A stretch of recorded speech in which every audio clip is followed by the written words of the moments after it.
What's going on with you guys? Welcome to another episode of Quick Learn, and in today's episode I will teach you how to play music on Discord. So this one is pretty easy. You just need to follow my steps and you pretty much can do it. So first of all, you just need to add or create your own server. So if you don't have a server, you can do it by clicking this plus icon right here.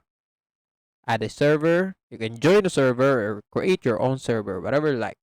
So me, I already made my server right here, and the second step is to add a bot to play your music that you want. So to add a bot, you just go to Google and search top.gg, and this website have a million bots that you can invite to your Discord.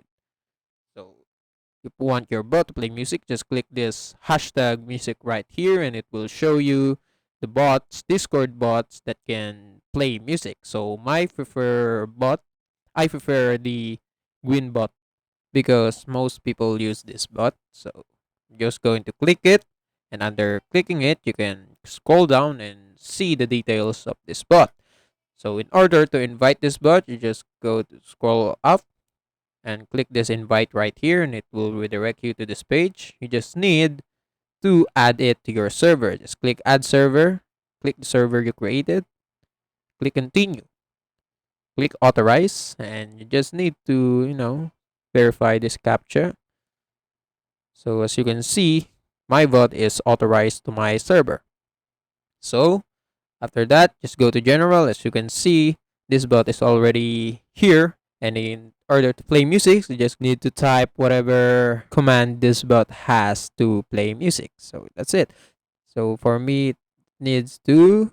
So first of all, you just need to go to a voice chat. So in order to play music, just just type hashtag music and type whatever music you want to play. And as you can see, this bot has joined my voice chat and it's playing the Despacito song. That's it. That's how you play music on Discord. And also, that's it for today's episode. If you want more to this channel, please like this video, click the notification bell, and don't forget to subscribe. See you in the next one.